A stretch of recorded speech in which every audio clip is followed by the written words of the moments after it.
Hey, why spend Christmas Eve waiting for some extra fat white dude to come busting through the ceiling when you could spend Christmas Eve with Misfits on vinyl and Doom? Ho, ho, ho.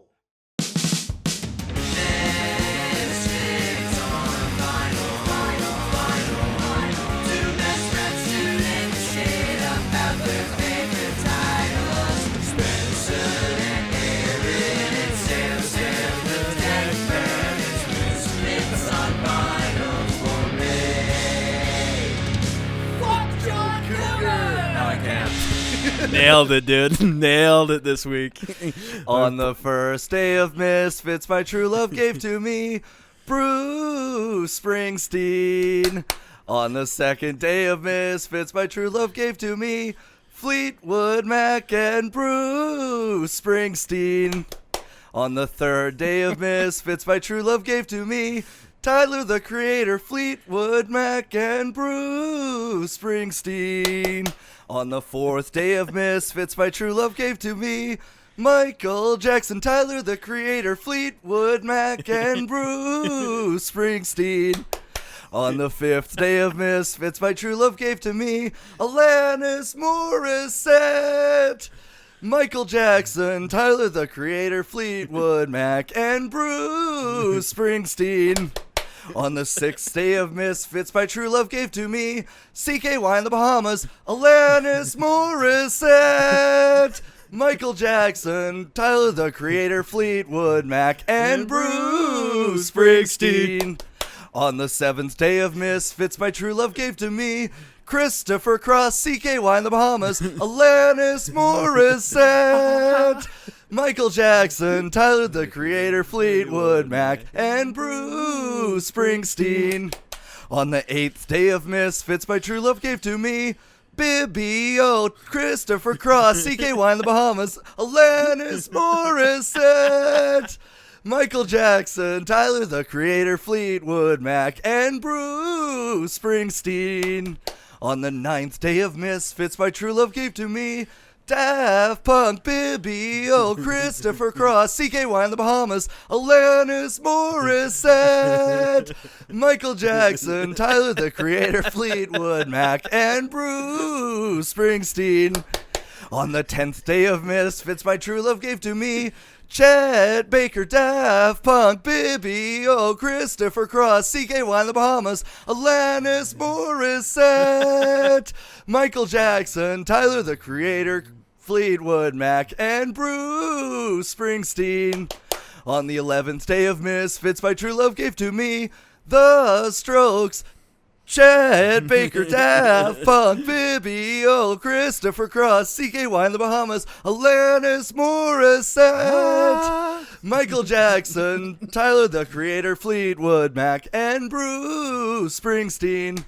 On the 12th day of Misfits, my true love gave to me 12 Songs of Christmas, The Strokes, Chet Baker, Daft Punk, Bibby O, Christopher Cross, CKY in the Bahamas, Alanis Morissette, Michael Jackson, Tyler, the Creator, Fleetwood Mac, and Bruce Springsteen. Dude.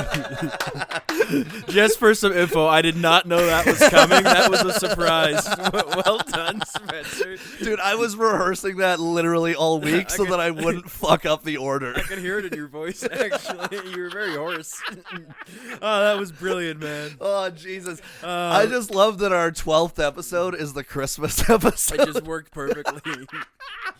I just saw a little note that it was like the 12 days of Misfits, and I was like, oh, what is this gonna be?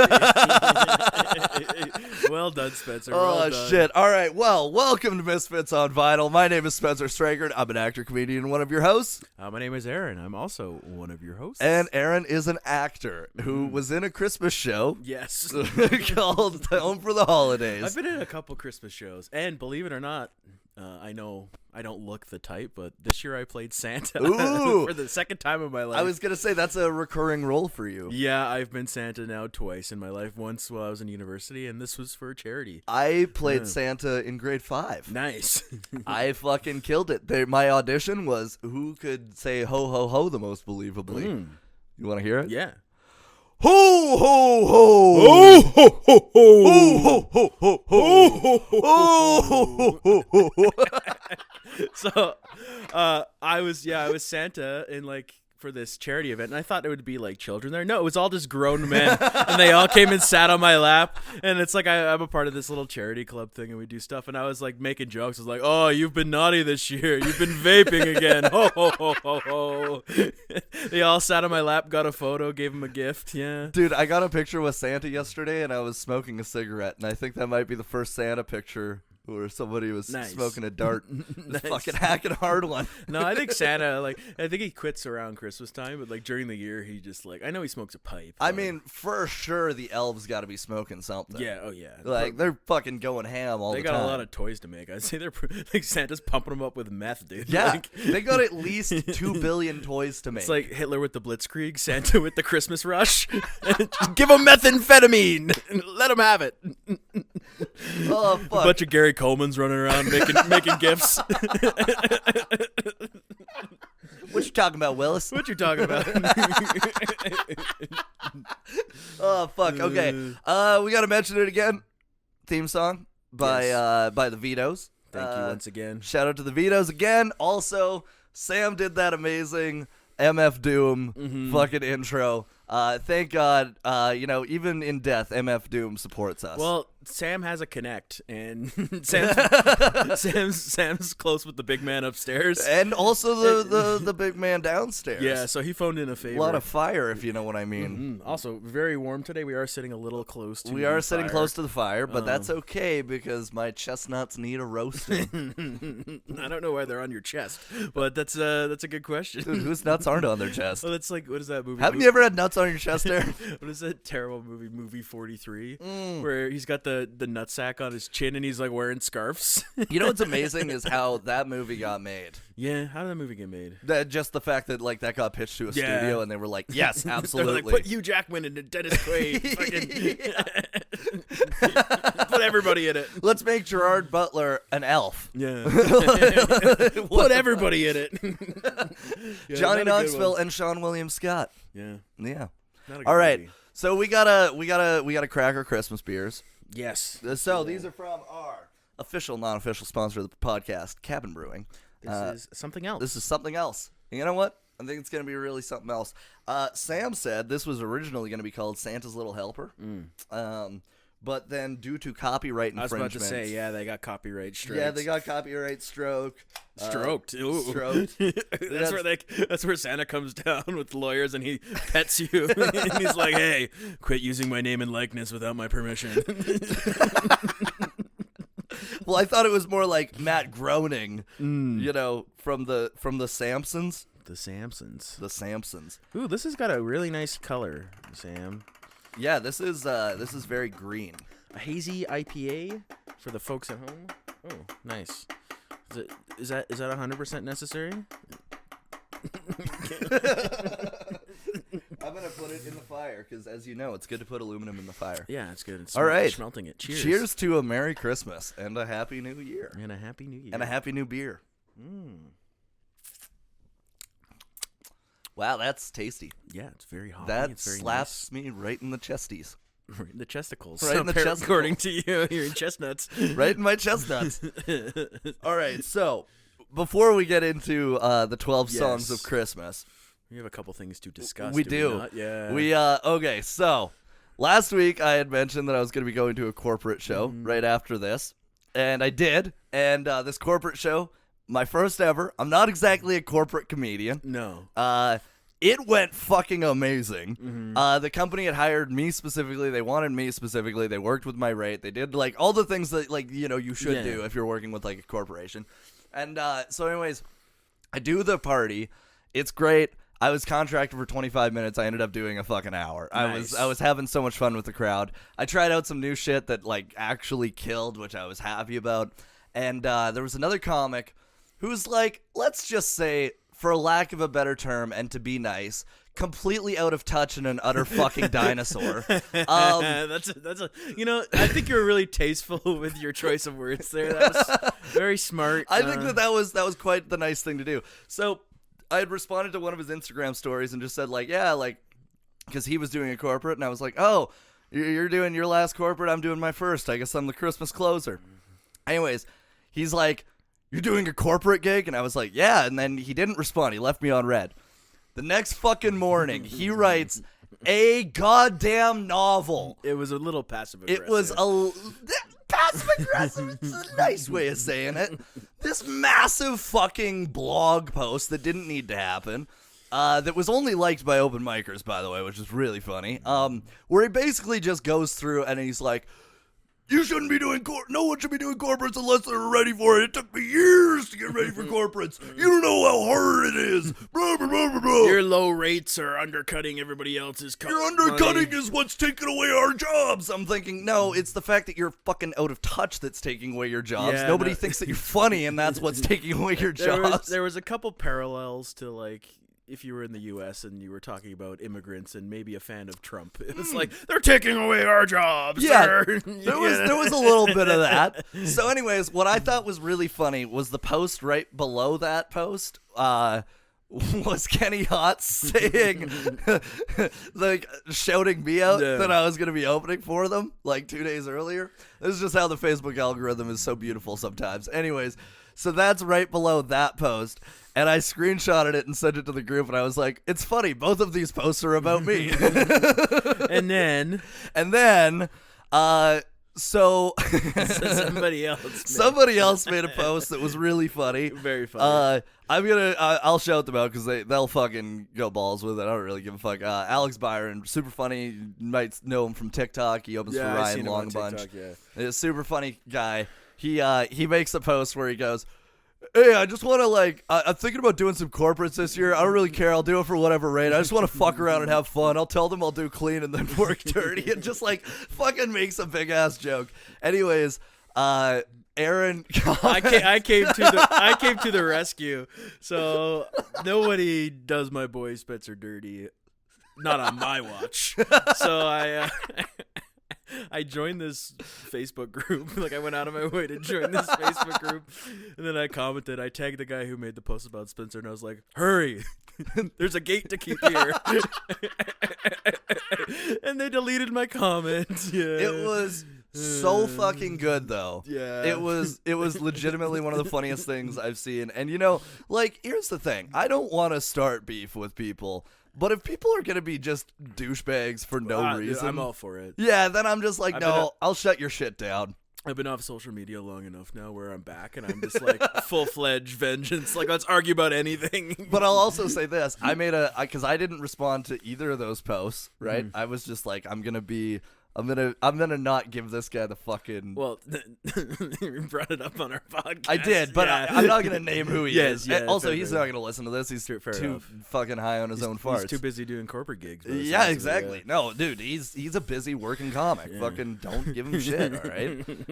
Fuck, when I'm 50 years old, I also want to be forgotten. Anyways, Okay, go on.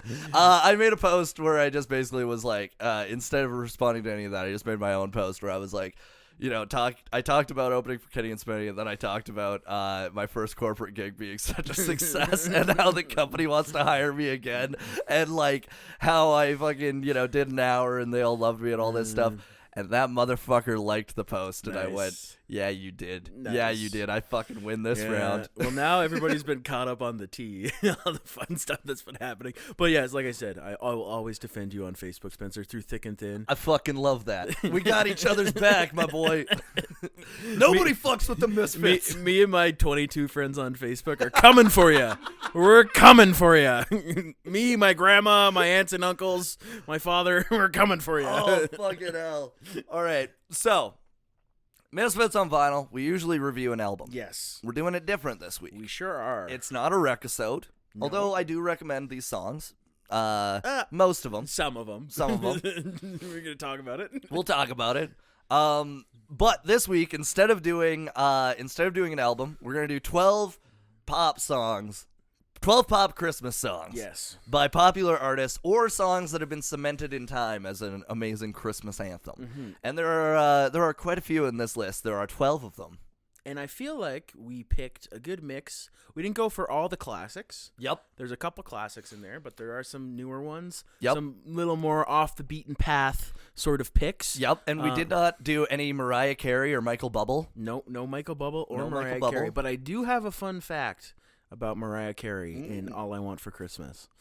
That song, every single year, gets played between 70 to 100 million times in the Christmas season, from like early November until like mid-January. They categorize this time period. Yeah, so she like 70 to 100 million times it gets played. She makes $16 million on average a year from that one song. That's crazy. At Christmas. It's not a good song. No, but it's very, very popular. Well, think about it. How many times you hear it, like at the mall? Oh my God! Everywhere you go, that song is every on. fucking radio station you turn on. Doesn't even matter what genre they're playing it. Yeah. And so that is my little fun fact of the day about Mariah Carey. That is insane. Yeah. Okay, so so we're not covering all the hits, but we're covering some deep cuts. We're covering some. That $16 million covers her alimony payments to Nick Cannon. So there you go, Nick Cannon and his 17 children. Dude, and like, how crazy is it that okay, it's crazy to me that like I didn't realize that Nick Cannon had been a rapper and a comedian before America's Got Talent. You know? Well, I remember watching Wild 'N Out when it was in its first iteration on MTV2. So that would have been like 2008, 2009. I would have been been surfing the MTVs. MTV2, you know, that's where all the really good MTV shows are.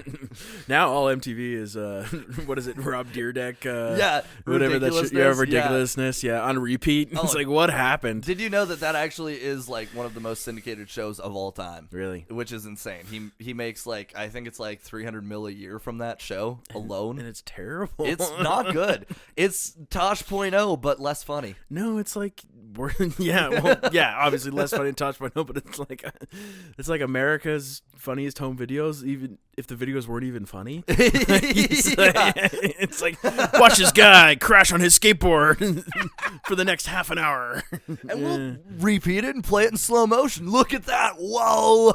It's going to be on for the next 140 hours on MTV. It's like, what's next? Ridiculousness after that? MTV has become mediocre television. Yeah, not that it was ever high class. No. But it used to at least be music. Yeah, back when it was music, and then they had a good era when they were doing the old 16 and Pregnant. Yeah, Jersey Shore. Yeah. With The Real World. Yep. The Real World. Actually, The Real World is super interesting because there was the first few seasons of it were actually super revolutionary and really cool. And then they saw the formula and they were like, let's pump it out, baby. Yep. Let's fucking keep pumping it out. Yeah, and that's where we are today. All right, so Christmas. 12 songs of Christmas. Yes. We're going to get into it. The very first song on the list is Let's Play the Jingle Bells. Ching, ching, ching, ching, ching, ching, ching, ching, ching, ching. Christmas Baby Please Come Home by Darlene Love. Ooh. Which is my girlfriend's favorite Christmas song. I also really like this I song. fucking really love this song. I felt like we should start out strong on this list. So this song, originally sung by Darlene Love and included on the 1963 seasonal compilation, A Christmas Gift for You from Phil Spector. Now, Phil Spector, revolutionary producer, invented the music wall, also murdered Lana Clarkson. Yeah. Not necessarily a great, fantastic producer. Yeah. Murderer. Maybe he shouldn't come home this Christmas. I don't think. Well, he's dead now. Good. Yeah, he's dead as fuck.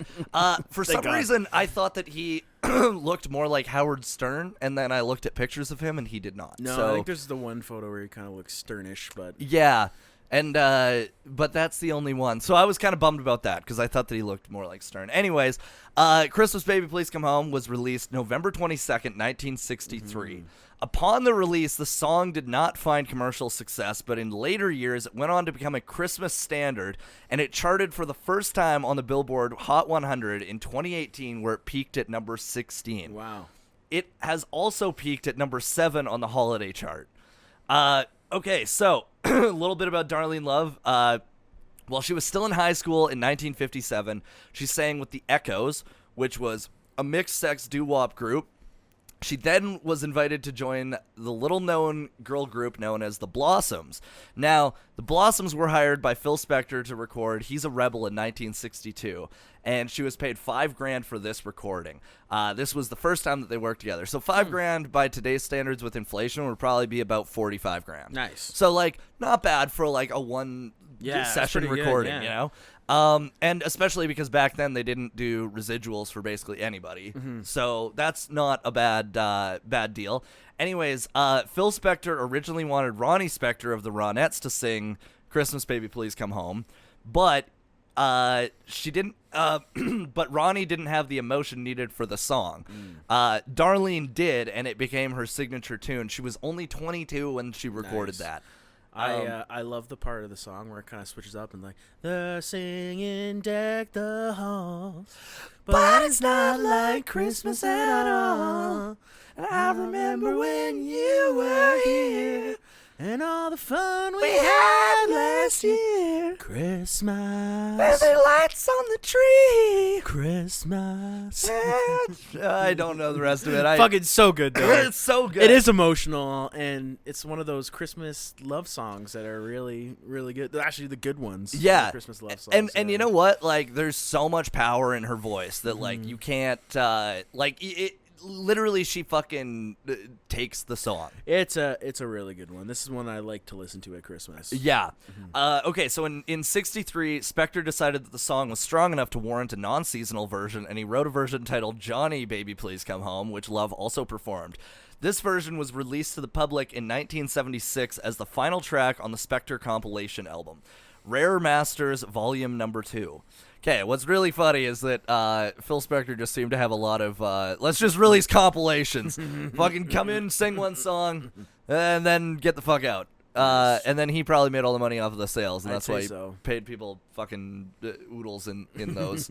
Okay, so beginning in 1986 and continuing for 29 years, Darlene Love performed the song annually on the final new episode before Christmas of Late Night with David Letterman on NBC from 86 to 92, and The Late Show with David Letterman on CBS from 93 to 2014, 28 times in all. The only time that she didn't do it was during the writer's strike when they replayed the year before.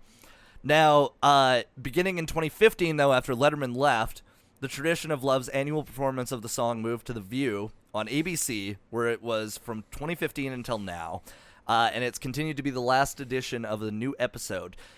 Now, in December of 2010, Rolling Stone magazine ranked Christmas Baby Please Come Home first on its list of the greatest rock and roll Christmas songs, and noted that nobody can match her raw emotion and sheer vocal power. The song's been covered by everyone from Mariah Carey, Michael Bublé, and U2, among others. Very, very nice. Yeah. So we started strong. We gonna rank that one? Yeah, you know what? I would honestly, I know we've only done this once before. I'd fucking give it a 10 out of 10. I'll go with 9 out of 10. Give it All a right. 9.5 9.5 out of 10? Yeah, 9.5 total. I feel like that's fair for that one. 9.5 out of 10. This is in the world of Christmas songs. Yeah, this is in the world of Christmas songs, and we're also we're summarizing everything when we do that. Yes. The only thing that we're not doing for a lot of these is album art, because there a lot of times wasn't, and also but reception is a part of that factor for sure. Okay, now number 2 on the list of the 12 songs of Christmas, John Lennon's "Merry Christmas, the War Is Over." So this is Christmas. And what have you done except make a fucking awful Christmas song? Okay, so this was recorded on the 28th and 31st of October in 1971 in New York and released December 1st of 71.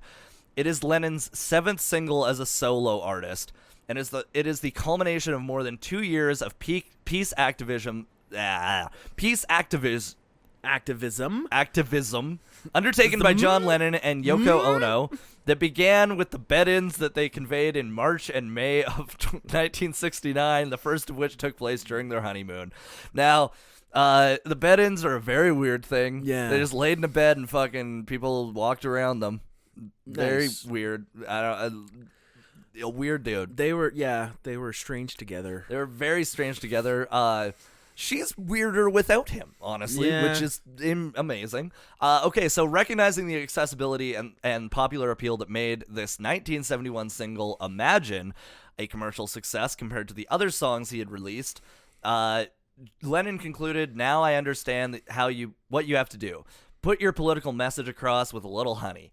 So he conceived Merry Christmas, the War is Over as a means of elaborating upon the themes of social unity and peace, change enacted through personal accountability and empowerment that served as the basis from his earlier Billboard campaign, trying to convey optimism while avoiding the sentimentality that he felt often characterized Christmas songs. Now, this was the first Christmas Beatles song. What do you mean? Like, this was the first song that a Beatle released about Christmas. Yes. The second one is the Paul McCartney one? Nope. No. It's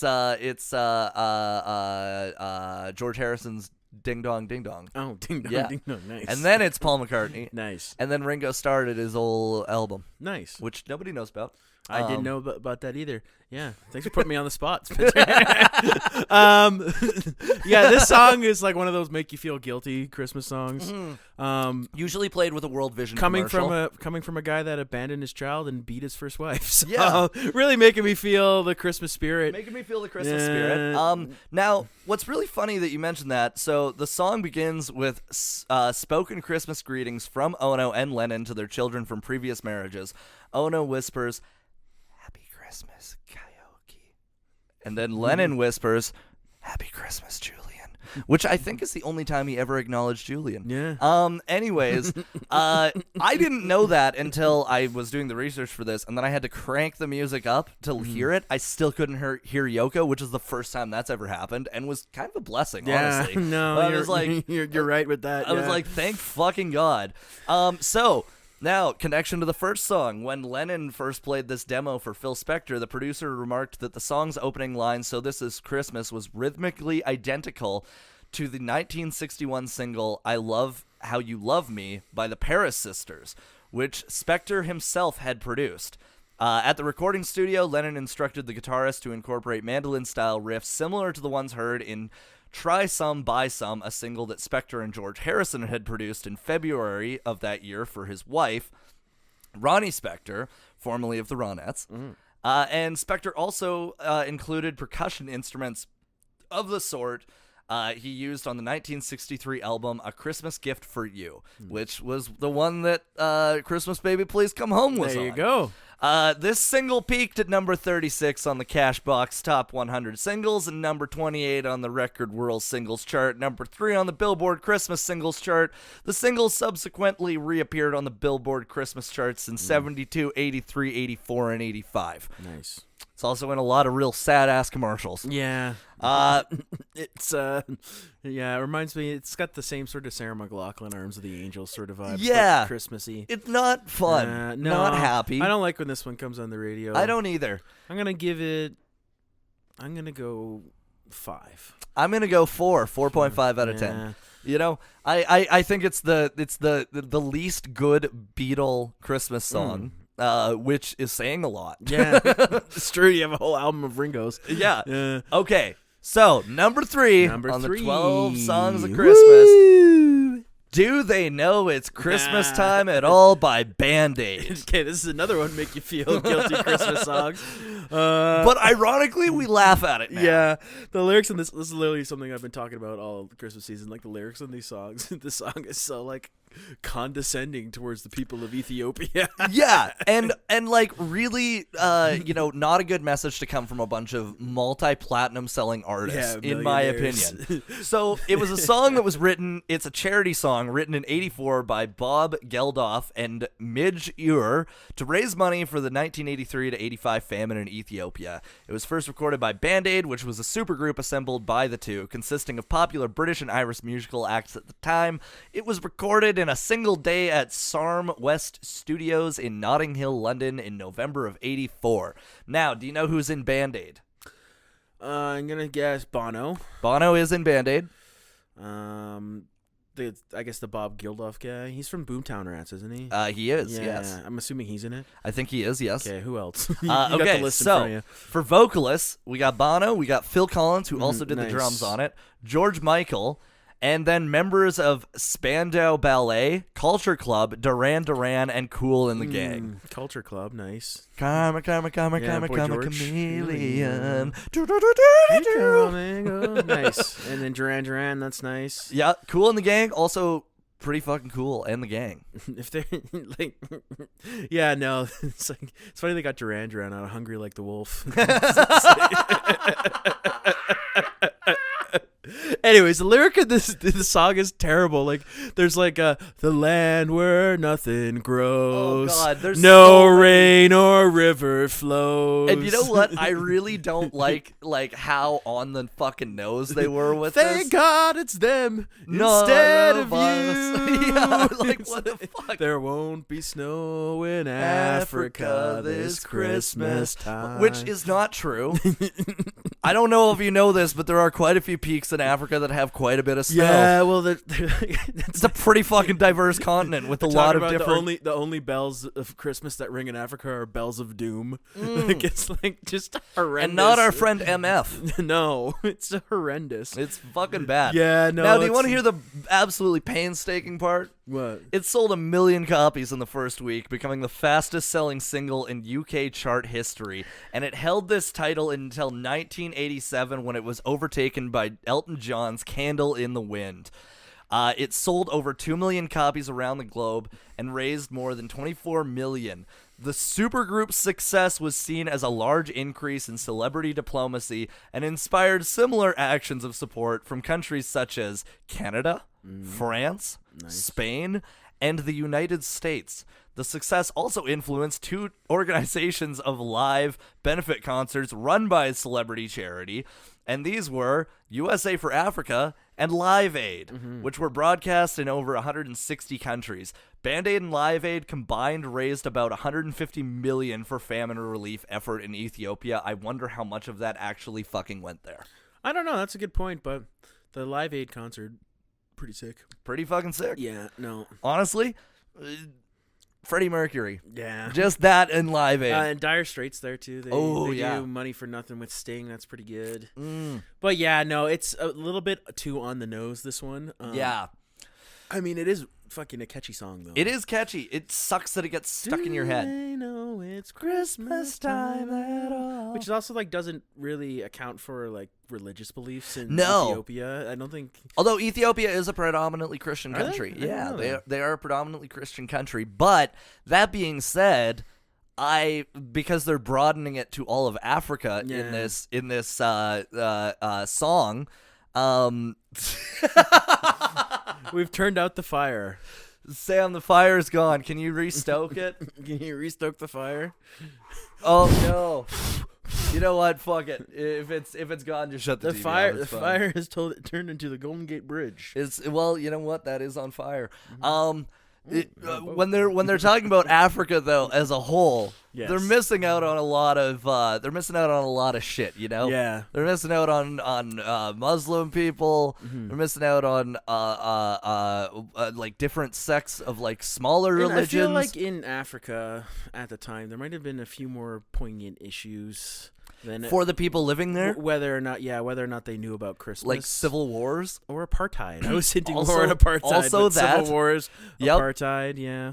You know, there's a few things that are more important. Yeah. Also, I don't think that anybody there would really give a fuck about Christmas. I think they'd like more so to feel safe in their day-to-day. Yeah, well, they do say in the song, the only gift they get this year for Christmas is life. So, and according to them, their life is pretty shitty, so it's not much of a gift. Dude, we have a turtle now. Yeah, we do have a turtle. It reminds me of the turtle and Finding Nemo. Anyways, I'm gonna give that song just because it's catchy. I got a few things. The song reached #1 in 13 countries. In the U.S., it fell short of the top 10 due to lack of airplay. And in the reception in December of 1984 to the original single from the UK press was mixed under a caption of Turkey, which was a double meaning referring to the Christmas tradition dinner and the artistic failure. The biggest selling music paper, Enemy, dismissed the song with a single line: "Millions of dead stars write and perform rotten record for the right reasons." In contemporary times, the song has received mixed criticism, and has been described as a colonial Western-centric viewpoint and condescending stereotypical descriptions of Africa, notably the phrase sung by Bono, "Well, thank God it's them instead of you." Yeah, there we go. We touched on it. Yeah, no, I'm glad we're not the only ones that feel this way. Yeah. Yeah, the song is exactly, they hit it right on the nose. It's condescending. Yeah. Yeah. It's very condescending. What's the rating on this one? I think it's higher than Yeah, I was thinking more around a 6 just because even though it is condescending, it's hella catchy. I'd give it a 6 too. I'd give it a 6. I think it's like, it's it fucking gets stuck in your ear. It's a good 6. Yeah, a good 6. All right, number 4. Number 4 is Wham! Last Christmas, baby. Last Christmas. All right, so this song recorded August of 84, released in December 84 on CBS Records internationally, and as a double A-side with Epic Records with Everything She Wants in the UK, described as a high watermark of mid-80s British synth pop songcraft, and it was written and produced by George Michael. Upon its initial release in 84, Last Christmas spent 5 consecutive weeks at number 2 on the UK singles chart, and it was held off the top spot at Christmas by Band-Aid's Do They Know It's Christmas, on which Michael also performed. Nice.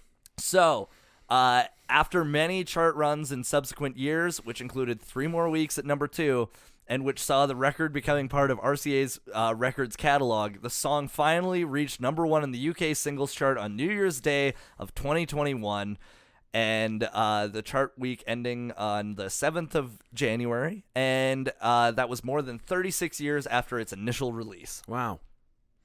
Now, Last Christmas had its beginnings in 1983 when George Michael and Andrew Ridgeley were visiting Michael's parents, and it was written by Michael in his childhood bedroom. Michael played Ridgeley the introduction and chorus melody to Last Christmas, which Ridgeley later called A Moment of Wonder. I wonder what else they were doing in the childhood bedroom. Making Christmas hits, Spencer. Yeah, you know what? Get your mind out of the gutter. It's not in the gutter. I just thought that they were putting icing on the cookies.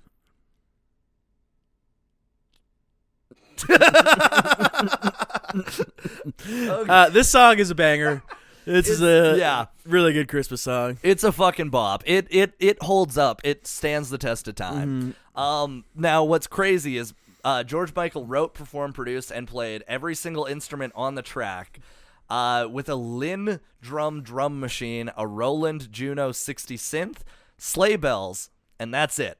And they began the recording in the summer.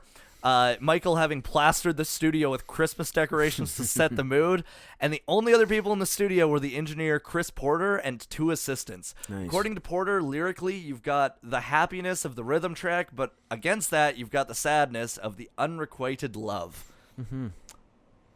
I would agree. It is a sad Christmas song, but it's very happy in tone, even though the lyrics are sad. Yeah. Yeah. It's still like, it still makes me smile. I mean, last Christmas he gave her a heart, and the very next day she gave it away. Must have been a hell of a deal on Boxing Day. On Hearts that Boxing Day. There was like, oh, buy one, get one. Going to Walmart, buy one, get one Hearts. Last Christmas, I gave you a fart, and the very next day, you said I was gay. That's very topical for this George Michael. Year, I'm openly queer. Okay, so on behalf of the writers of the song, Can't Smile Without You, made popular by Barry Manilow. Barry Manilow. They sued George Michael for plagiarism in the mid-'80s, claiming that Last Christmas lifted its melody from the former. The case was dismissed when a musicologist, which is a crazy thing. We have a brewist here, but there's a musicologist. There is such thing as a musicologist. He presented a 60-odd song catalog from the past century that had a comparable chord sequence and melody. So he got off because everyone has this beat, Okay, so Whamageddon. We got to talk about that. It's a game played every year during the 24 days before Christmas Eve, in which players try to go from the December 1st to Christmas Eve, as per European traditions, on the 24th of December, which is Christmas for them, without hearing Last Christmas by Wham. If the player hears it, they have to go on social media and post hashtag Whamageddon. I love this because I fuck people with it every year. I get to like the 20th, and then I'll post something that's like, on my story, and I'll be like, "Oh my god, like I can't believe this," and I'll start like talking, and then it'll look like it's gonna fucking go into the next slide, and then as soon as the next video clips up, it's just "Last Christmas I gave you my heart," and I have so many people every year that go, "You fucking piece of shit." Well, I've already listened to it. I lost. Yeah, I listened to it on the drive over here, and I've listened to it probably more than once. I intentionally lose that game because I love it. Yeah, I know you love it. You got a whole shirt. It's a good song. George Michael is my fucking daddy, okay? I like George Michael, too. I like George Michael. You gotta have faith. You gotta have faith. You gotta have faith, the faith, the faith. I gotta have faith, faith, faith. Baby! It's a very sing-songy episode today. It really is. But, I mean, what is Christmas without singing? That's true. That's what they got wrong in Do They Know It's Christmas? Yeah. Are they singing in the streets? No. Therefore, it's not Christmas. No. According to them, there's probably no music in Africa either. Yeah, so, exactly. Yeah, because especially Bono. He's like, oh, I'm the only thing. Bono's like, where's the UN for my photo op opportunity? I need to win another Peace Award. All right, so number 5 on the 12 Christmas songs of Christmas, the 12 Misfits songs of Christmas is, it's another Beatle. Paul McCartney, Wonderful Christmas Time. Simply having a wonderful Christmas time. We didn't rate Wham. Oh, right, Wham. 10. Yeah, 10. 10. 10, fuck Done. it. Yeah, Done. 10. That's our Done. 10. That's our Done. 10 this episode. Done. Sam, you give it a 10? Yeah. He nods. Yeah. Yeah. All right, now, number 5. Paul McCartney's Wonderful Christmas Time. This was recorded August 30th, 1979, released November 16th, 1979, recorded during the sessions for his solo album McCartney 2, and it was released in November following Wings' final album Back to the Egg earlier that year. Nice. It was McCartney's first solo single in over 8 years since Eat at Home in 1971. Now, McCartney wrote the song in the key of B major and recorded it entirely on his own. Now, during the session, guess what? What? He did vocals. Nice. He did keyboard. Nice. He did synthesizer. Nice. He did guitar. Yes. He did bass. Yes. He did drums. Uh-huh. He did percussion. Yes. He did jingle bells. Mm-hmm. And he did the production. Nice. This is a Paul McCartney fucking mega song. Well, I love this song. I do too. The synth is fucking awesome right at the start. Oh. Yeah. Very good tune. And you know what? An appropriate amount of jingle bells, too. Yeah, and just like appropriate amount of jingle bells, and then compared to Lennon, there's also a appropriate amount of politics in this song. Yeah. Which I don't think there's any. You know what? Yeah, I think it's great, especially for like somebody that's uber fucking rich. Yeah. Like, I don't want you to tell me how I should believe. It's actually done right. Yeah. Believe it or not, they did it right this time around. All right, so this song, it was the third Beatles song, as I mentioned before. Third Beatles single. Now, it first appeared on the Billboard magazine chart in December of '84 when it peaked at number 10 for 2 straight weeks on the magazine's special Christmas singles chart. It next appeared in 1996 when it was sung, when the song both debuted and peaked at number 29 on the magazine's Adult Contemporary and the holiday charts. And it peaked at number 28 in 2021. Following its 2020 chart re-entry 2 weeks earlier. Wonderful Christmas Time continues to receive substantial annual festive airplay, although some music critics consider it one of McCartney's mediocre compositions. I disagree. I think as a solo artist, or comparing anything that he did with Wings, one of his best. I think one of his worst is the joint he did with Kanye West. Yeah, I think so too. 4, 5 seconds to mine. And he barely is even in that song. No, he plays the guitar and he kind of hums in the back. Yeah. Yeah. What a weird thing. Anyways, Beatles author Robert Rodriguez has written of Wonderful Christmas Time. Love it or hate it, few songs within the McCartney oeuvre have provoked such strong reactions. We learned a new word today. Oeuvre. Including royalties from cover versions, it is estimated in 2010 that McCartney makes $400,000 a year from this song, Nice. which puts its cumulative earnings at over $15 million. Bravo. Now, out of 10, I'd give it a 7.5 probably. I'll go with an 8. You go with an 8? All right, 7.75. 7.75 it is. Pretty fucking good for that song. Good Christmas song. All right, now number 6 on the Misfits 6. on vinyl on the Misfits Christmas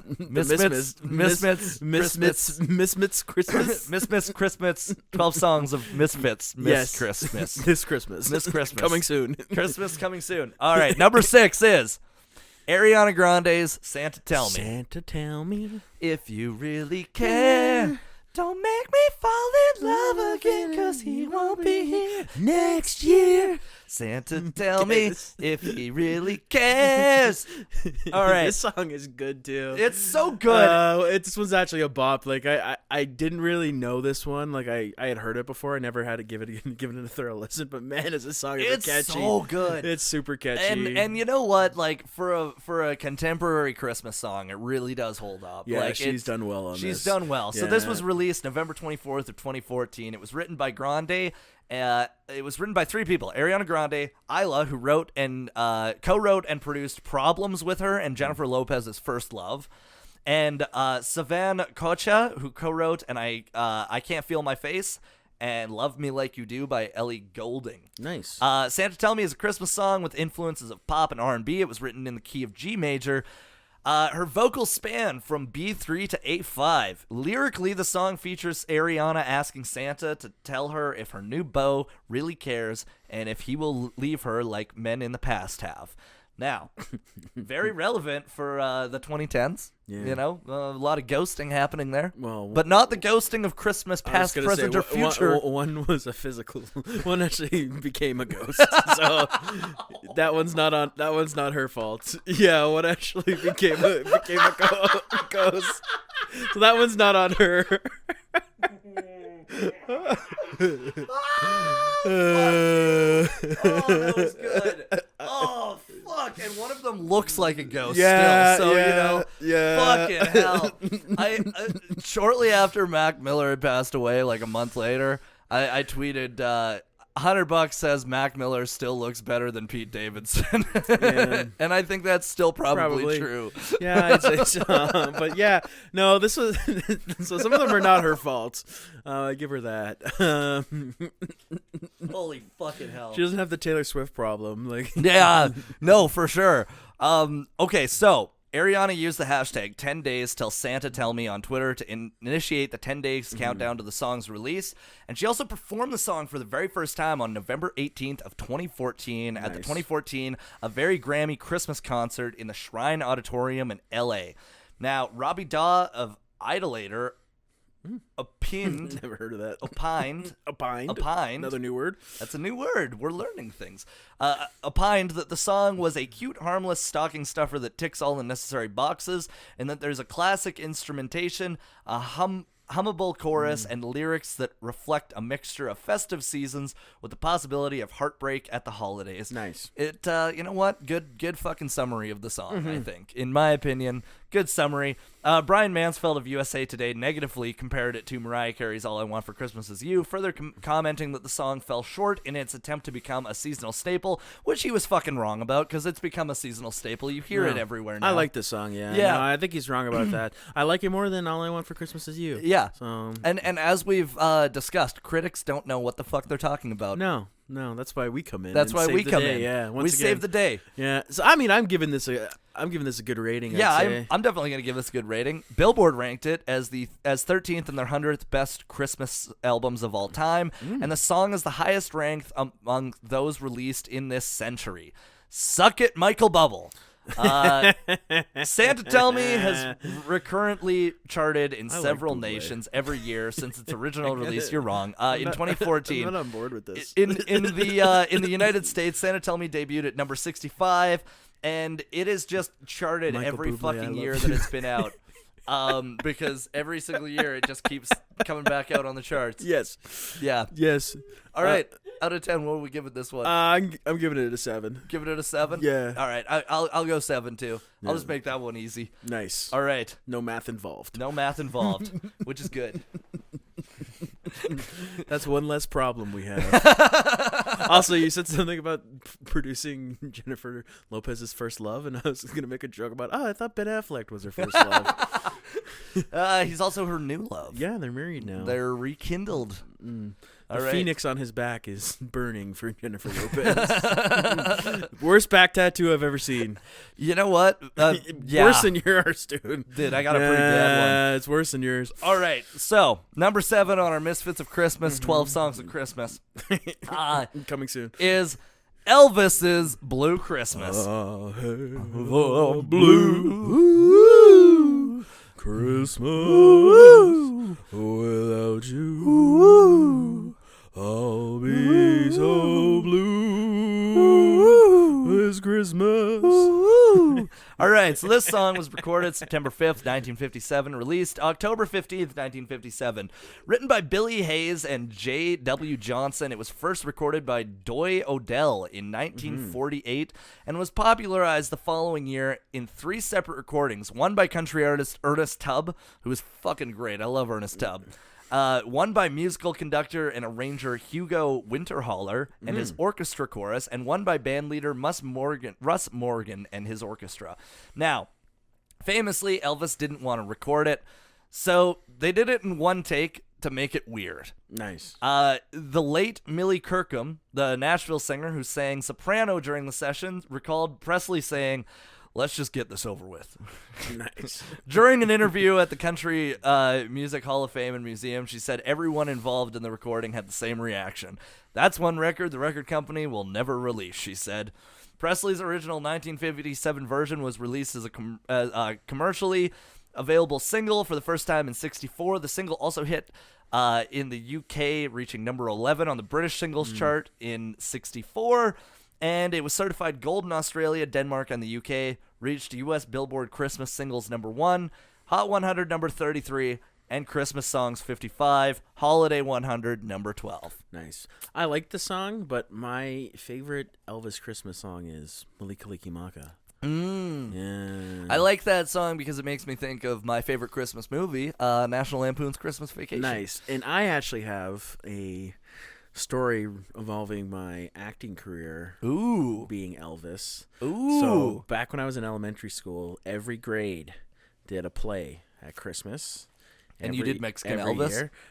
This was one called Christmas Around the World. Ooh. And Elvis was actually alive and well, apparently, in this Christmas play. And it was played by a 9-year-old who was very chubby. Ooh. So I actually got on stage, I sang Jailhouse Rock, and I sang Mele Kalikimaka. Nice. Yeah. That's exciting. All right. right. There you go. There's a little one of my many, many roles. What are we going to rate this one? I like the song, but I wouldn't say that it's a good song. I don't know what I mean? Yeah, I'm gonna give it a 6. Yeah, I'll give it a 5.5. So we're at a 5.75 on this one. 5.75, nice. All right, so number 8 on the Misfits on Christmas, Misfits Christmas Vinyl, Misfits Christmas list is Coming soon. Run DMC's Christmas in Hollis. Yeah. It's Christmas time in Hollis, Queens. Mom's cooking chicken and collard greens. Oh, it's so good. This was macaroni and cheese. One of the and Santa leaves gifts for you and me. Yeah. All right. So this is one of the very first hip hop Christmas albums or Christmas songs. Yep. Released November 25th, 1987. It was included on 2 '87 Christmas compilation albums featuring various artists, A Very Special Christmas and Christmas Rap. The title refers to Hollis, Queens, the New York City neighborhood in which the members of Run DMC grew up.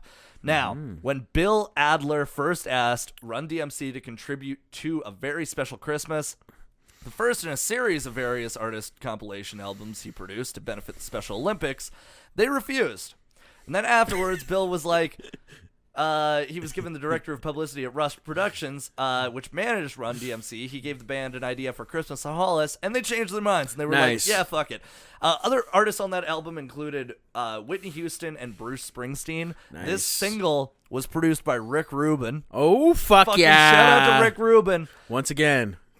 He's the Phil Spector of our time. Anyways. Minus the murder. Okay. It was released as a single with Walk This Way. which at the time Aerosmith was not popular, and they were actually playing like fucking 600 seaters. Yeah, they've had a big fall from grace. They had a big fall from grace, and then that actually gave them a resurgence. And this single went fucking crazy because of the fact that it was two-sided with, Aerosmith. Okay, now the music video for this was directed by Michael Holman, who wrote, produced, and directed Blue's Clues later in life. Nice. Which as soon as I saw that, I was like, no fucking way. And it was with cinematography by Mark Richardson, who became a props master on the Rob Zombie movie Halloween. What fucking different sides of the spectrum. But they were both NYU film students at the time. Nice. And it features cameos by DMC's adoptive mother, Banna McDaniels. Now, Christmas in Hollis, the music video, went on to win Rolling Stone's Best Video of the Year award in 1987, beating out Michael Jackson's Bad, directed by Martin Scorsese.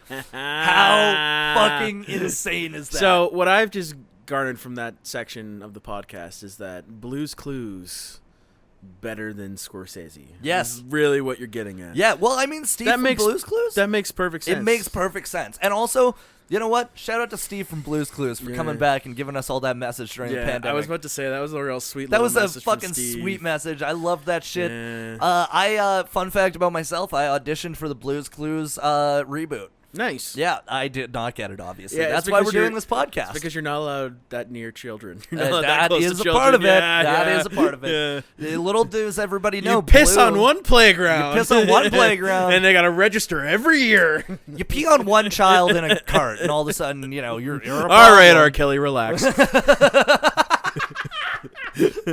Does R. Kelly have a Christmas song? Probably, dude. That would be a bad one, I bet. Oh, yeah. Oh, he has a new single? I thought he was in prison. He released an album. Wait, what? Okay, one thing, sidebar. If you ever have like 3 or 4 hours where you don't want to do anything, I recommend watching the entire Trapped in the Closet music videos. They're fucking amazing. If you have a really good chunk of time and you have no priorities in your life, sit down and watch them because there's a lot of curveballs. Let's just say there's a midget involved, there's a gay pastor, lots of cheating, there's gun violence, there's R. Kelly, of course. Yeah, which is the scariest of them all. Yes, yes. Okay, yes. So Christmas in Hollis peaked at number 31 on the UK hip-hop charts. Now, what do we rate this motherfucker out of 10? Ooh, I don't want to go too high just because there's some, we got to leave some room. We got to leave some room. Yeah. But I feel like a good 7.5. Yeah, I would go with 7.5. Yeah. I'd go with 7.5. I think lyrically especially, I'm every time I hear it, I can't help but sing it. It's a banger. It's a banger. 7.5. Let's do it. Yeah. All right. Number 9 on the Misfits on Christmas. Misfits vinyl. Misfits Christmas. Misfits vinyl Christmas. Number 9 on the list. Joni Mitchell's River. Now, change up in tone. Now this was released June of 71 on her album Blue. Written on the piano, it became a standard for artists in many styles, and it became popular as Christmas music.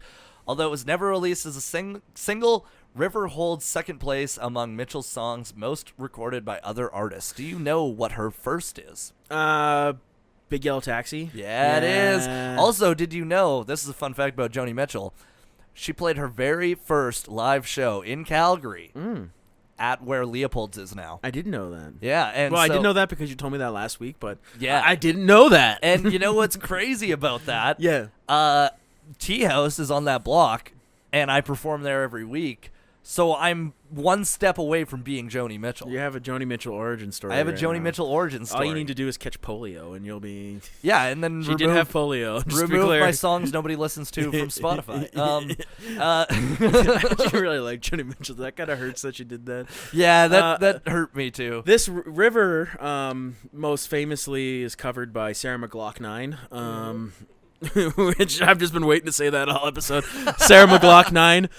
She's got a cover of this, which, also fun fact, would have been circa 2005, 2006. Canadian Tire was giving out free Sarah McLachlan Christmas albums. No. So we had it, and my dad played it in the Pontiac, Montana 6-player CD changer every Christmas. It didn't leave the fucking 6 CD changer for the next 4 or 5 years. Dude, I'm so sorry to hear that. I wish I had a river I could skate away. That's how I felt when I was listening to it. Sarah McLachlan. Oh, I wish I had a river. So long I could teach my feet to now fly. You know what? I want you to actually keep singing while I do the facts, okay? Oh. The song is about a recent breakup of a river. romantic relationship, with the singer longing to escape her painful emotional bonds.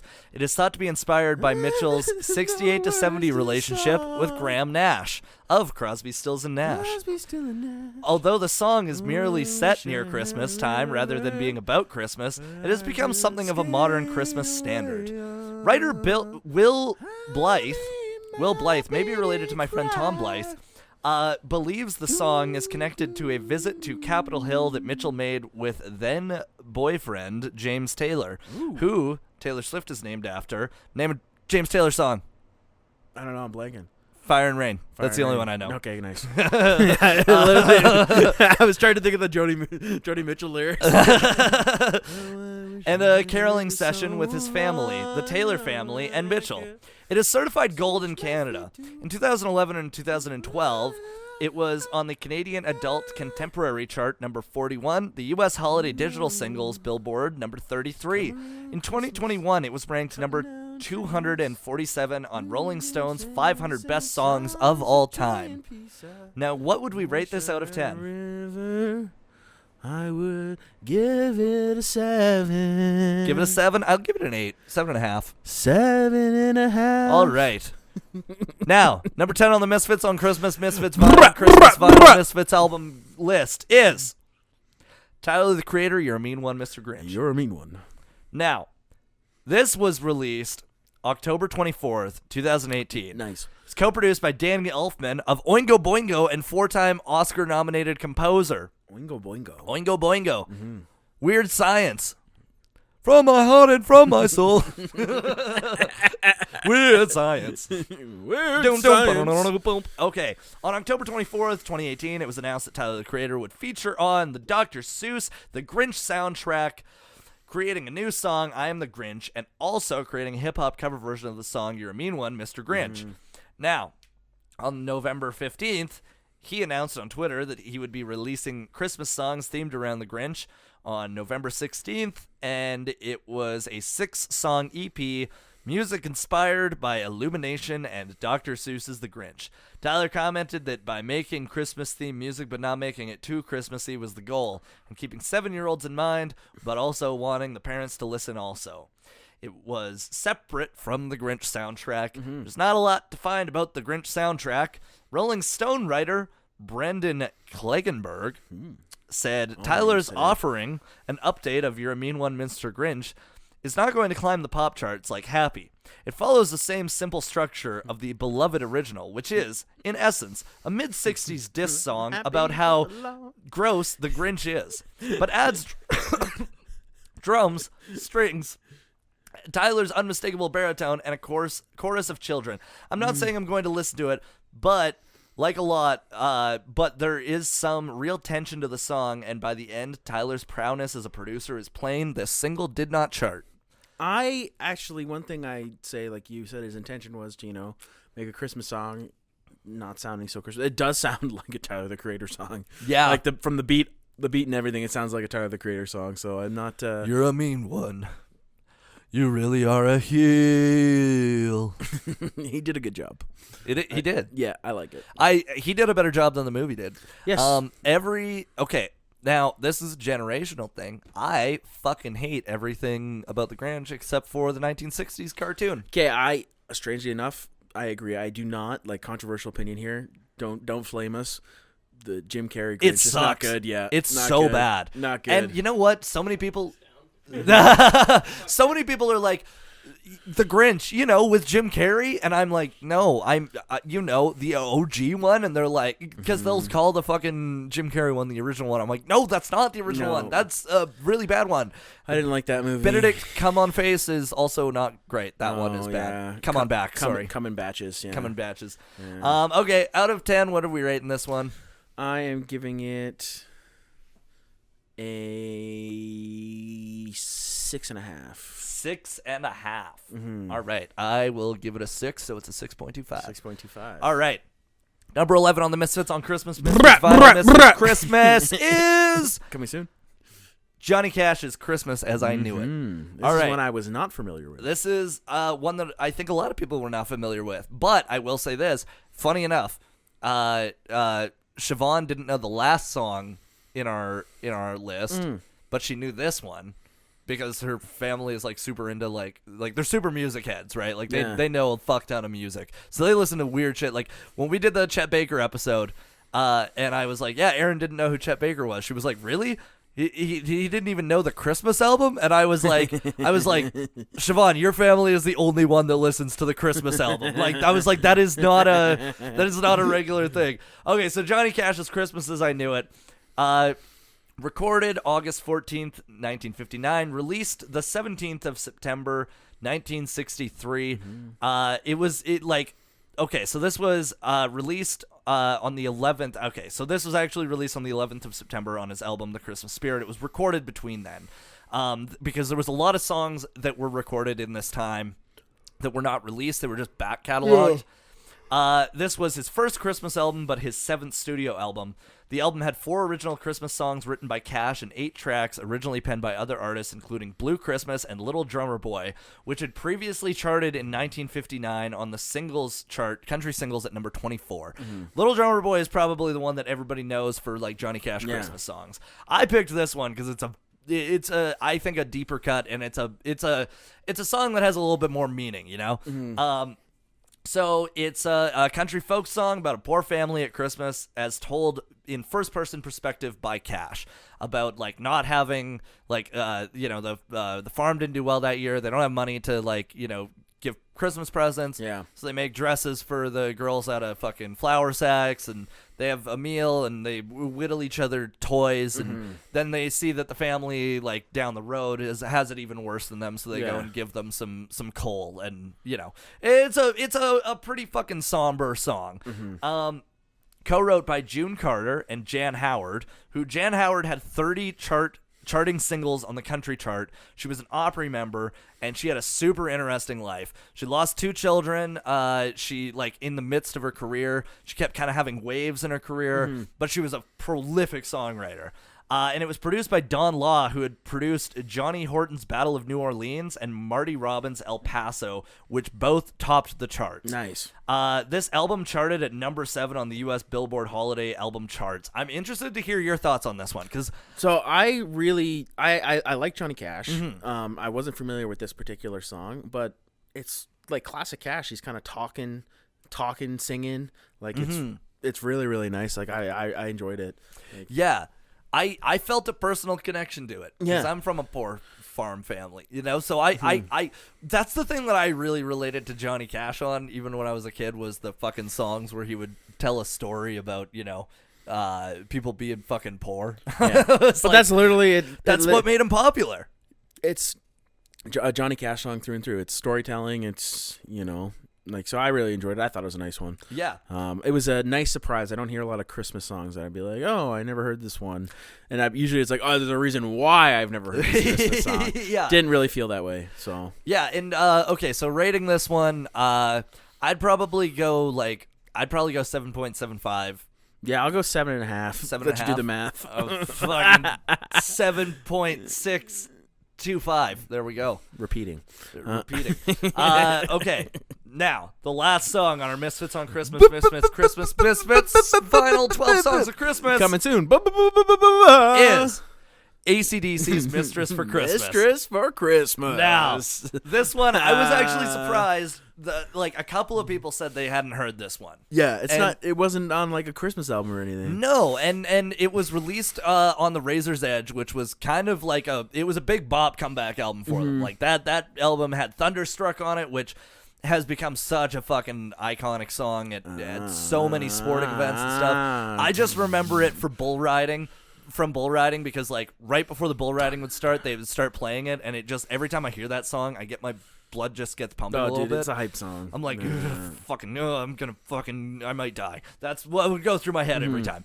So this was released September 24th of 1990. It's the 5th song on the band's 12th album, The Razor's Edge, which is the album with Thunderstruck, as I mentioned. The Razor's Edge peaked at number 2 on the Billboard 200 chart and stayed on the chart for 77 consecutive weeks. This was written by Angus and Malcolm Young. Nice. And the song takes the perspective of some moneybags who want, who, as the song states, want a side piece for the holidays. I want a mistress for Christmas. Now, this is the best part about it. So, author Murray Engelhart states in his band memoir, AC/DC Maximum Rock and Roll, on songs like Misfits for Christmas. That's what we should name this episode. There you go. Misfits for Christmas. Okay. On songs like Mistress for Christmas and Money Talks, Malcolm and Angus showed their working class roots despite millionaire selling albums by taking aim at high flyers in the business world. In February 1991, in an interview with Guitar World, Angus Young stated, "I think the funniest song on the album is Mistress for Christmas. That song is about Donald Trump. He was big news at the time, so we thought we'd have a bit of fun and humor with it. Boy, if he thought he was big news in 1990, fucking imagine if he fucking, had written that song now."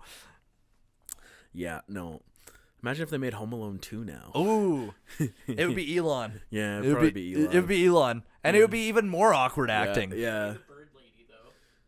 The Bird Lady? Kanye.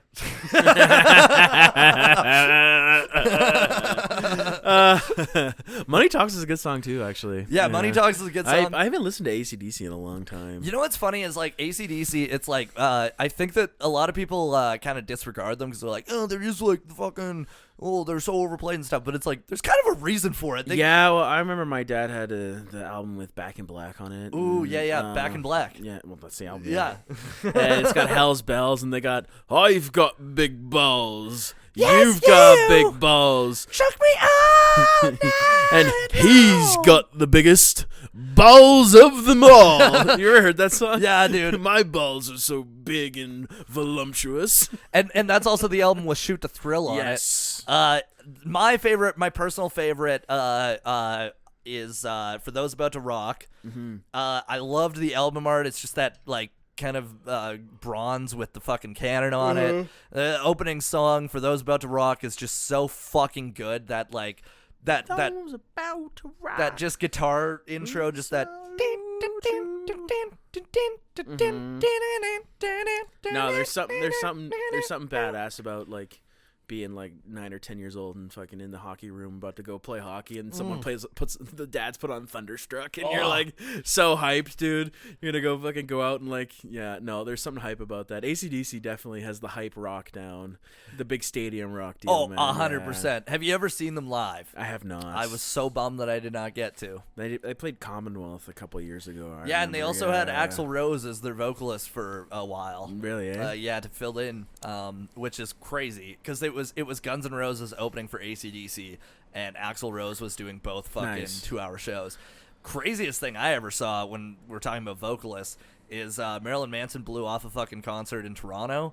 It was supposed to be him and Rob Zombie. Rob Zombie did both Marilyn Manson's set and then his own set. Oh, that's cool. And you know what? Hearing Rob Zombie do Marilyn Manson songs actually made them tolerable. They were way better when. Well, like you know for a fact that Marilyn Manson would have been drunk off his ass too. Oh yeah, fucking, he might have fucking. That guy's a piece of shit. Punched too. Some lady. We're living up to our fucking tradition of bringing up shitty people. We really are. Like 3 shitty people an episode. You know what's hard though is like honestly, there's a lot of shitty people in music, so it's hard to not shit on them. Yeah. The exception is the Sunstrokes and the Doohickeys and the Vidos. And Band-Aid. They really did a lot for Africa that Christmas. Okay, one thing that I want to talk about with AC/DC before we wrap this up. So I mentioned it like, they'd play AC/DC before the bull riding, right? And one time I was traveling, like, because I did multiple rodeo events. I rode broncs, barebacks, and bulls. And so I was traveling with some bareback riders, and we were talking about, like, hype songs in the van. I was, like, I don't know, like 14 or 15.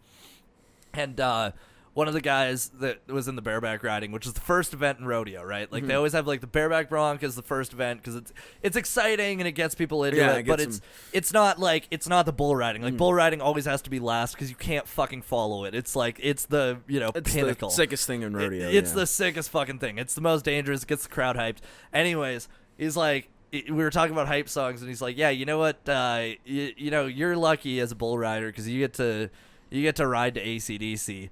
I got to ride to Man, I Feel Like a Woman." Let's go, girls. All right. Well, that is the 12 songs of Misfits on Christmas. That was a fun one. It's the 12 songs of Misfits on Christmas. No. Misfits for Christmas. All right. I wish I had a misfit. You know what's going to be amazing is that our show starts with a couple of beautiful songs, and it ends with a couple of beautiful songs. Yeah.